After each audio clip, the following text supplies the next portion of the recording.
No, we're good. Are we starting? No, because I need okay. Peter to come and leave. We can then just record uninterrupted. Yay! Tell them about my great idea about the Pokemon podcast. No. Win. That is definitely not happening in season 2. Does it go with crypto? Because I've got someone who'd like to start that. We're taking all suggestions, though. I think it's good. We need to be open. A Pokemon podcast. Got to catch them all. Okay, I'll put a pin in that for later. Welcome to So Uncouth, a podcast filled with conversations you can't have in polite company. I'm Victoria Hannaford, a recovering journalist. I'm with Caroline Craig, an actor who refuses to catch them all. Yeah. She's against it. Freedom. And we're with our friend, the mysterious Bunsen burner. It's been roughly 172 and a half hours since we last recorded. Has she made any new friends in that time? Well, have you, Victoria? Have you? You're the one who was bragging about upping your 2.5. I have, actually. I think I'm officially on 3.5. Oh, that's why you were going to ask me that question. That's why you It's asked all me. leading to me. We're being pushed out. Yeah. So you've got Bragging. 3.5. Congratulations. Yeah, I think that's a fish. Anyway, I mean, we're 3 friends. We're in 3 different cities usually, although, Bunsen, you're in Melbourne at the moment, surrounded by electrical cords that are of no use to you. You could be at my house. You are joining our weekly catch-up, and we're delighted you're here with us. Now, before we really get into it, this is our last episode for a little while.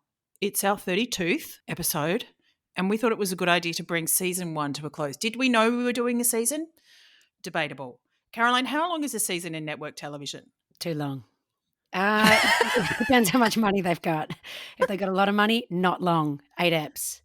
If it's just trashy TV like the one I was in, 42 eps. That is so many eps. Yeah. So, yeah, we're aligning more to the streaming age. Yeah, Maybe thank we'll you. come back with shorter seasons. Oh, it's quality. It's quality, not quantity. Yeah, we're taking a hiatus. There might be a writer's strike when we're gone. But, we need to go away, come back with some fresh material. I feel like I've got a lot of uncouth ground to make up. I've heard so much from you guys and I realise that I'm just not nearly uncouth enough. I've really got to fill the tank with some bad behaviour. Yeah, we've got to get out there and cause That's a right. ruckus. So what is the significance of the number 32? Some could argue there's none. But as always, Google has a few ideas. Let me hit you with some alleged facts. You're going to love this one. 32, according to a post on Medium, has a very nice property in that it can be written as 1 to the power 1 plus 2 to the power 2 plus 3 to the power 3. That is not a nice property.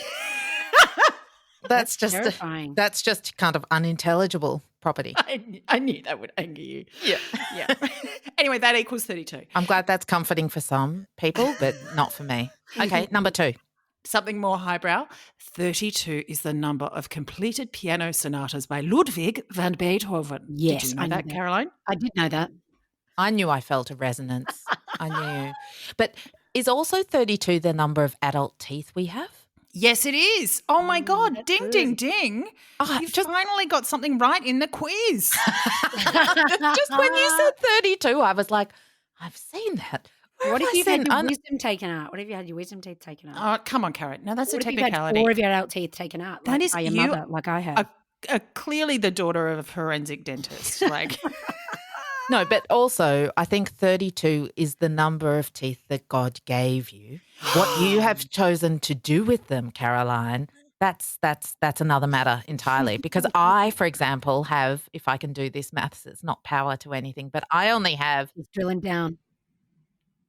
22 teeth. Oh, my What? God. What happened? you Did a I- freak. Did I head Yeah. What happened to the other 10? Are you a shark? I got 6 taken out when I was a kid, Oh, and then I got adult ones. and then I got 4 wisdom teeth out. So there you go. Oh, and I was there. I remember that. No Yeah. wonder you're bleeding, spitting blood Yeah. in the chemist. Didn't have anything to hold it in. Anyway, sorry about that, Victoria. I've derailed you once again. Is it also the year that Jesus died? Did he die at No, 32? Caroline, and I just wanted to get to that. 27, like all good rock stars. No, Sorry. not correct. But before we get to that, I just want to apologise for calling you a freak, Bunsen, and I apologise to the untoothed community about Yeah. teasing you for your lack of Uncouth, teeth. uncouth. But no, apparently Jesus died at 33, so we're Oh, dodging a bullet really? there. We're dodging a bullet. He might have been on that cross for a really long time. We're getting out before we, Okay. He came back though, mate. He came back. He did, and then he What? came No, back. but then he went Did away die? again. Did he die? Yeah. It's Okay. complicated. It's complicated, guys. It's a bit of a double negative situation. Is this a religious podcast?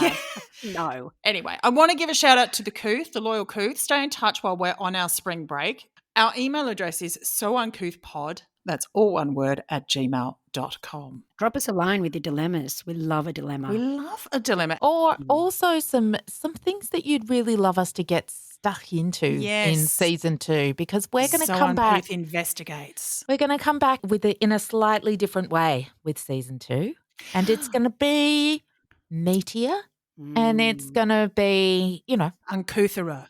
exactly. Zestier. Exactly. So, yeah, that's all I'll say. Okay, so as part of our end of season special, I thought that we could go through a few etiquette rules. We'll each take one. Mm-hmm. So we're going to go through 3 sort of etiquette rules. One, which you always follow, one that you never follow, and one that you'd like to introduce. And we're all taking one. Now, Caro, you're first up, and you told me over the phone that out of necessity, you chose the first option, an etiquette rule you always follow, because you were pretty certain that neither I nor Bunsen follow any etiquette rules, Yeah. which is rude, but also accurate, I would say. So Taking one for the team, Caro. What do you got? Exactly. They were the exact words I used. And I was quite smug about it. And then I was like, yeah, always, always, always. Uh-oh. Always. That's a tricky one, because the only thing I can say that I always do is use my fork in my left hand. That was it. Oh. And I went through all these other different things. I was like, wearing clothes in public. Oh no, I don't always do that. Urinating in the street. I always urinate in the toilet. No, actually, I thought about a few nights I might have spent out with you too. Yeah. Are we to blame? There's a few laneways in North Carlton that could beg to differ. So always is very difficult. And it's also part of my line of work. It's an occupational hazard to break etiquette. I spit, I bleed, I run around, I get changed into other people's clothes, and I'll do it for money. I'll do it for free. I'll do it in a theatre, anywhere. I'll do it in the street. So the only thing I can safely say that I do is I use my fork in my left hand. Do you know what, Caroline? I didn't even know that was a rule. Thing. It's freaking rule, mate. So And if you come to my house, I think you've proven your point, like the whole reason that you wanted to, because I was thinking if you can't think of an etiquette rule that you always follow, perhaps it's just owning or like saying that you're more polite than others, even if you're not. But you actually are, because here you go. You got a rule that I didn't even know existed. Did you know it existed, Victoria? Sort of vaguely, and I've always been aware that I'm delinquent on that. Because you lick plates, mate. yeah, because You lick plates. I don't need cutlery. Yeah. she uses the fork that God gave her. That's right. I don't need it. Her hands. But apparently people are obsessed with the fact that Americans don't do that. Can you No. tell me more about that, Caroline? Yeah, it's killing me. It's killing me because in my house I have actual rebellion. I was made to do this because I'm actually left-handed, but my parents beat me and did all sorts of stuff to make me write with my right hand. I actually broke my left hand, so I had to. So they were not involved in the breaking of my hand. Oh, okay. And I had someone skied into me, actually. So Uncouth is Was it your dad? turn into trauma. Yeah. Problem. There's a few things. It was a long time ago.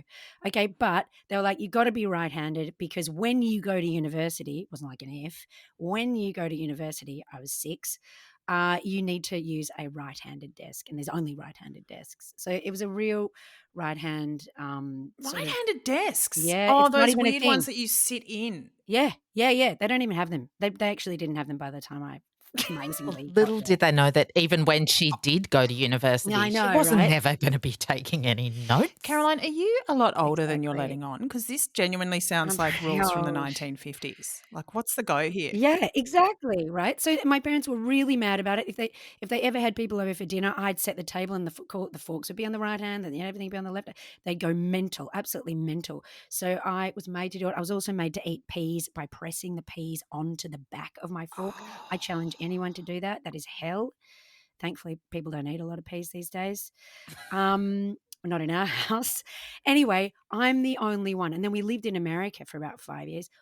Callum he eats with a fork in the right hand, doesn't he? And now my kids, I'm lucky if they pick up cutlery. They're just shoveling it in with their hands. And if they do, it's always in the right hand. So there's always a constant battle in our house. And, pick your battles, really, maybe. Do you actually think there's any point to following these rules? Yeah, maybe not.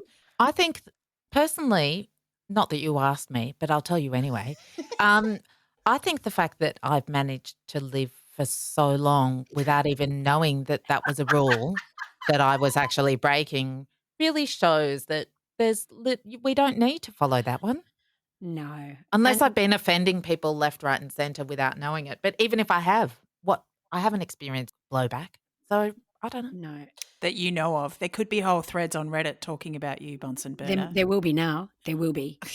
Also, like all good Danish people, I eat pizza with a knife and fork. That's really embarrassing in our house. People are very angry with me. And also they think it's sort of some weird. You're being uppity. You're trying to show everyone up. Yeah, I'm being uppity. I'm sort of up myself with my cutlery and my left hand. And my Why right do you do it? hand. Have you not experienced the pleasure of the folding of the pizza, which is very New York, and then just shoveling it in like a sort of a log going into a sawmill? I think it's once because I was in the subway and I saw a rat pick up a piece of pizza and fling it onto its back and run out with it. And I was like, that rat needs a knife and fork. If I'm not eating with a knife and fork, am I just essentially a rodent on the streets of New York? Yeah. Well, you know what, Caroline? I also eat pizza with a knife and fork. That may surprise you, but I knew there was a reason we were friends. There's a reason. Oh, you guys are freaks. I'm so glad I made some new friends this week. Far out. Well, it also comes down to what is etiquette? You know what I mean? What is it? Is it an oppressive regime or is it something to be smashed? Well, that's a good point to move on to my etiquette rule that I never follow because, let's be honest, I have many ways of flouting rules. I jaywalk, I reverse ferret and use double negatives in a not unconfusing manner. not unconfusing. Not confusing. Not confusing, unconfusing. Some could say I weaponize language when it suits me. And then I just sort of was thinking about this and I realized that none of those things are probably, strictly speaking, specific etiquette rules. And Caroline, you have correctly identified that I have a sketchy relationship with etiquette. So I had to do some research. So I came across a website called AustralianFinishingSchool.com and an article seems like an oxymoron. And the article, which has some fairly poor grammar, but, let's draw a polite veil over that.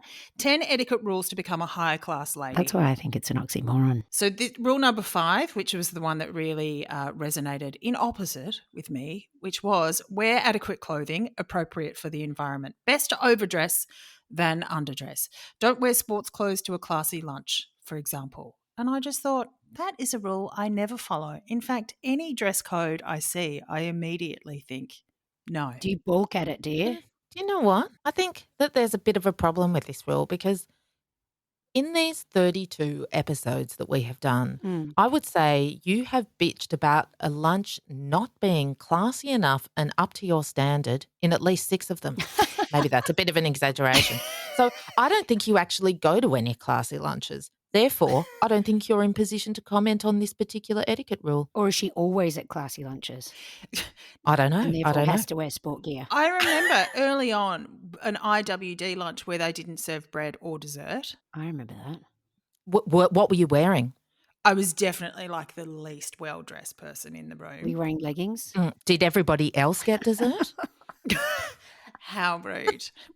Probably. There were some sort of raffles. I definitely walked away with very little and had to get an ice cream myself on the way home. Some high-cut lycra. Yeah, it was terrible.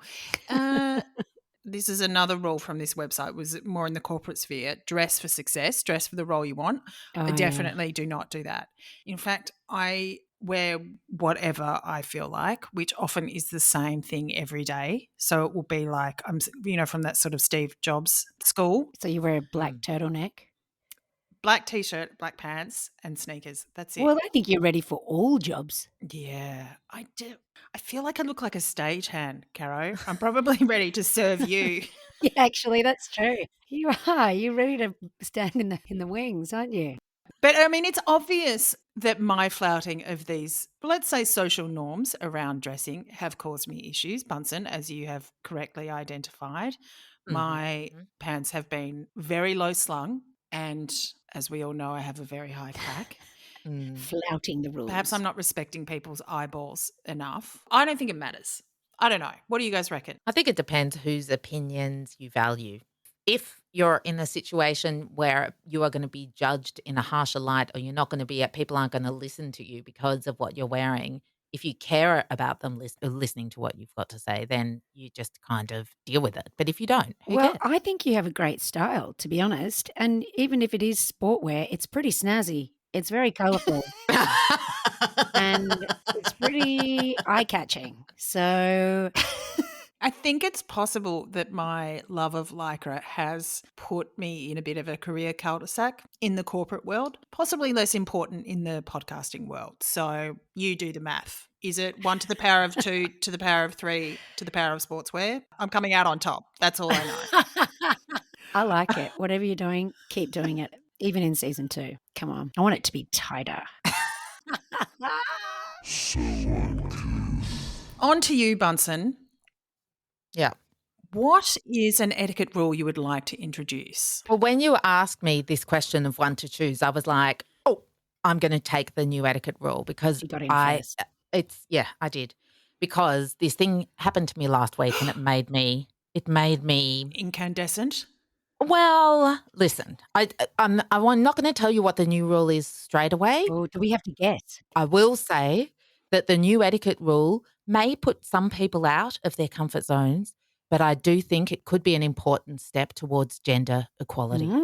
Okay? Nice. It's political. So the other day, I was walking through Westfield, which is kind of torturous in and of itself, and a man did what I can only describe as like a woof, like a huge woof sneeze. You could describe it as a howl, My a dad growl, used to do them. They were really a bark. scary. So it's like I'm going to do one. You might have to bleep this, but it was more like a, like. I actually felt that, and I am in Melbourne, but she's not that close to me. And it was, if you were to break the sneeze into 2 parts, and there's like an and a chew, he had just blended it all together in a massive loud sound. And it was just, anyway, no one said a thing. And he just continued as if he hadn't broken a basic rule of sharing. It was like man spreading. Exactly. He just continued as if he hadn't broken a basic rule of sharing a space with other humans, which is that you don't scream, you don't bark, you don't woof, you don't growl unless it's an emergency. And I don't think a sneeze. I think being sneezed on is pretty gross. I don't think a sneeze is an emergency. Sorry. I have an Uncle Dog, and he howls regularly at family events, as you guys know. So could that be part of his name? Could that be how he got the name? That's how he got the name. He didn't start off as Uncle Dog. That he was not baptized that way. But does he? What does he do when he sneezes? Look, I've seemed to block my interactions from memory because he's very keen of a conspiracy theory. So the howl is probably the best of things that comes out of his mouth. Like that's preferential to the George Soros, Putin, Illuminati, various conspiracy theories that you'll get from him that all kind of all redheads are taking over the world. Yeah, it's overwhelming, the conspiracy. So I'll take the barking any day, the howling at the moon. Yeah. Okay. Yeah. So this guy had broken a basic rule, I would say. Sneezing grosses me out. Coughing grosses me out too. No. I'm talking about the volume. It's not everyone has to sneeze. Everybody has to cough at some points. Like these are not things that you can choose to not do. It's about how you do them.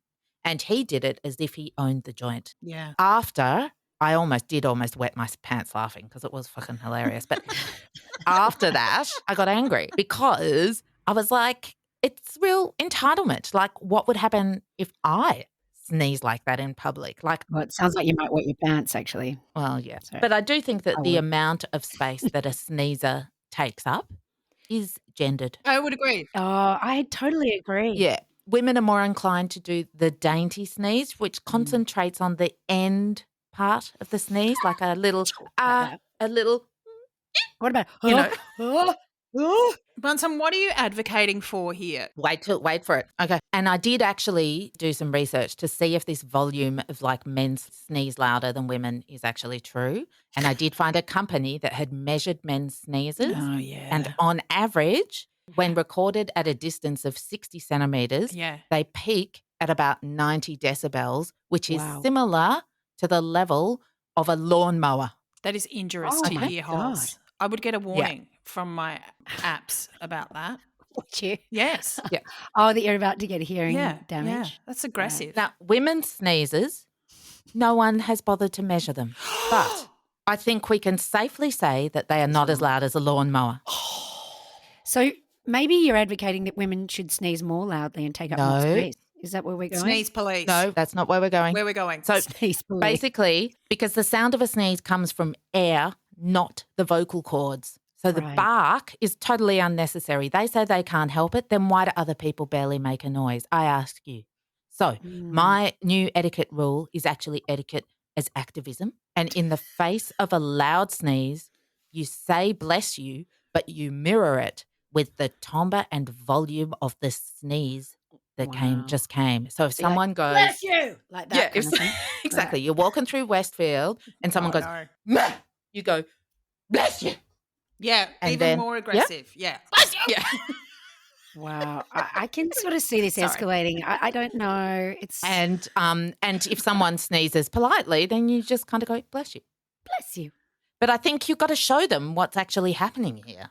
Because know- otherwise, how's anyone going to learn? I don't know if it's voluntary though. I just don't think they can help it. No, you are being a sneeze apologist, Caroline. Incorrect. I have looked into it. It's actually about lung capacity and the amount of air that you draw in before you sneeze. But the sound of a sneeze is actually air escaping. It doesn't have to engage the vocal cord. Surely this is in your area though, Caroline. You know that people have control over their Bodily words, functions. projection. Well, it takes a lot of training. Has anyone ever disturbed you with a really loud sneeze in a show? Sneeze in a show. Like from the audience? Well, I did have some dogs barking in a show once. Where? No, What? we're talking about sneezes. Sneezes. Stay on topic, Caroline. No, that's right. I was just It's very important. Yeah, I know your dad snored. You've definitely heard Dad that. snores. Because yeah. if you can't think of one, this suggests to me, because you have spent so many nights dancing in the footlights, this suggests to me that Hypothesis is correct. Okay, I have people can control it. I've sneezed. In answer to your question, I don't remember that, but that might be because I'm so far up my own ass and I don't hear anything when I'm on stage. But I have sneezed in shows. I've sneezed. That's fine. No one's got a problem At with 90 I decibels? held onto it like that. Yeah, I did that's those, right. Those ones, right, where it became a total body in, You know what? convulsion, but it didn't make any noise. I don't know whether or not it's a particularly practical etiquette rule to really suggest, but I do think it's just another example of these things that are gendered that we don't realise that are actually kind of hilarious. Like it's kind of, who gets to walk down the street and woof? I think he did it on purpose. I don't even think he needed to sneeze. It could have been a theatre sneeze. Maybe he was actually just woofing and not even sneezing at all. Maybe you actually crossed paths with Uncle Dog Dog. Maybe going back to the thing of bless you, which was said in the past in order to ward away evil spirits. I thought it was because you were going to die because you had Not well. smallpox or something. It's contested. Ye- I've researched Oh, it. she's researched it. Good. We're on the facts here. Was Yep. thought that sneezes were a way of expelling bad spirits. Maybe that guy and all men have got a lot more evil within them that they need to get out. What you're hearing is actually this expulsion of the devil. Well, that's logic. That's the patriarchy. That's logic right there. Science, mate. It's a science Science. podcast. science. Case closed. All those men still listening, I'm sure, We love you, really. sneezing into their elbows. You're an important part of the couth. Shall we move on to something science-ish? And that is artificial intelligence. Oh, God. We're going there. We're on the vanguard, people. No, God. The bots are coming for us. Now, I had some curiosity as to what the robots think of us. I And bet they don't sneeze. I bet they don't sneeze. No, they don't. Yeah, I don't get know. that. Well, some of this could be viewed as a digital sneeze. So I asked some questions about So Uncouth podcast. And what was the question that you actually Who are you asked? asking? ChatGPT or something? So I asked Copilot, which is in the Microsoft kind of ecosystem. It's their AI, and they're on the vanguard as far as I know. So I asked a few questions like, tell me about So Uncouth podcast. It's a mix of humour, candid discussions, and personal insights. That sounded fine. And then I asked, What did you say? Who's your favourite host? refused to answer on that, which was I found that Very diplomatic. it was unsatisfactory. It did come up with some things that I thought were, people talk about AI hallucinating. Now, tell me whether you recall this ever happening in the pod. One of the funniest workplace stories shared on So Uncouth involves Victoria Hannaford recounting an incident from her journalism days. She once accidentally sent an email meant for a close colleague to her boss instead. The email contained a humorous but slightly inappropriate joke about a recent office mishap. Realising her mistake, she had to quickly follow up with a very awkward apology, which led to a lot of laughter and teasing from her colleagues later. Like that. I think It sounds familiar. No. it sounds plausible, but we never talked about it. Maybe you're an old goat or something, or you're a weird goat or something. Yeah, but that was a card. That was a wasn't birthday card.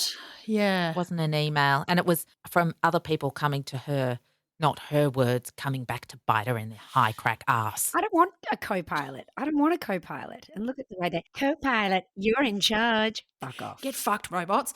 Get your fucking hand off the wheel. Well, look, hang on. Some of the reviews were okay from AI. Is the podcast So Uncouth funny? Yes, So Uncouth is known for its humour! The hosts, Victoria Hannaford, Caroline Craig, and Bunsen Burner. It misspelt your name, Caroline. Your name is Caroline Creag, isn't it? Like, Aha! I've got one up on you, bot. bring a lot of wit and comedic timing to their discussions. I was actually really looking to be trolled here, but The AIs are never going to say anything mean because they know it's key to their who survival. have you been paying to write these reviews, Bunsen? I feel like this is probably you. This is a cover. Maybe are you co-pilot? I am not co-pilot.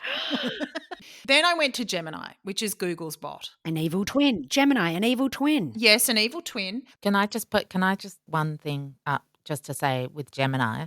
I know we are all Taurians, but I'm actually on the cusp Fuck of you. Gemini. I got it. It is her. So I just want to say, because of, the fact that we have, delved into astrology. Well, strap yourselves in Okay, I'm ready. for some two-faced bullshit Okay. from Gemini. Uh-oh.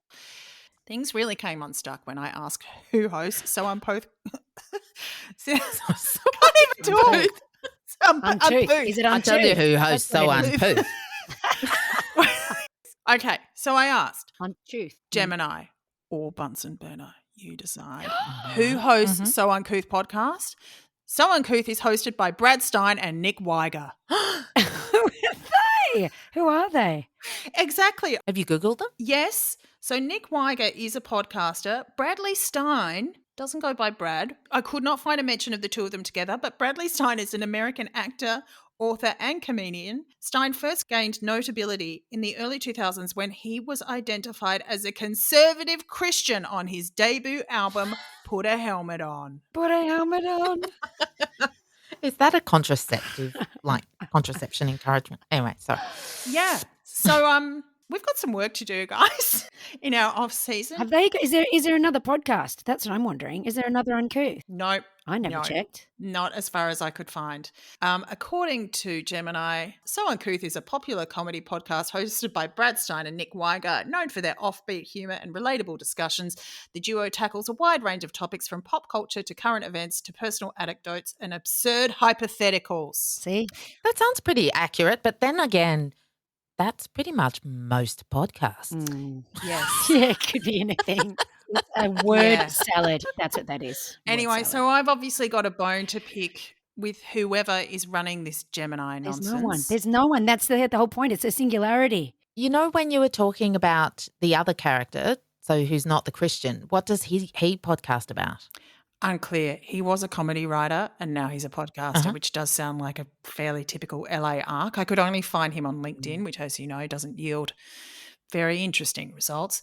But Conservative Christian comedy seems like listen, just can't. this is hallucination territory. I think the only solution is I'm going to have to write down Brad Stein and Nick Weiger and put them in the freezer.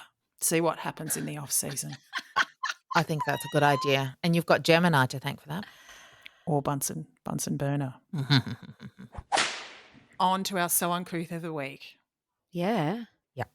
It's not those guys? I thought that was it. I thought it was them. I thought it was the AI. I mean, the that is pretty singularity. uncouth. I've got to admit, I'm pretty mad about it. I feel like I've now got a vendetta against the bots as well as a few other digital entities.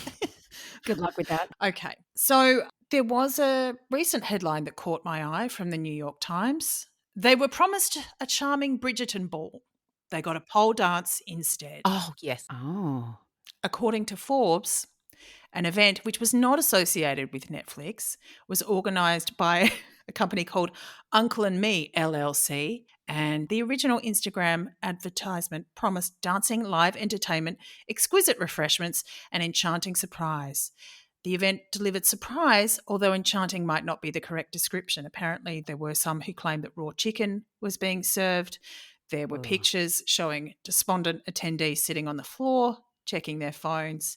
There are no chairs. And the promised live music turned out to Surprise. be a single violinist, and instead of ballroom dancing, there was a pole dancer performing for the crestfallen crowd. Was that you? Was that you? How Is this all just a humble bragging, dare you, Caroline? like little pitch, wasn't it? You're pumping it up. Well, actually, no, maybe it was me because I would probably pole dance Check your inner thighs. and not wear a correct outfit. So it sort of does all track. But I do think in the tradition of, say, Fire Festival, that Willy Wonka event in Scotland, crumble cookies, I think we need to corner the market of spectacularly disappointing bootleg live events. I'd be totally up for But that. this is season Yeah. 2. I'm getting But we just got to work out the promise so that we can not fulfill it. We've got to over promise and And under under-deliver. deliver to the point that it becomes legend. Wow. Watch this Yeah. space. Love it. You're mustering it up right now. And on that note, I will copy you later. Copy us later. Copious.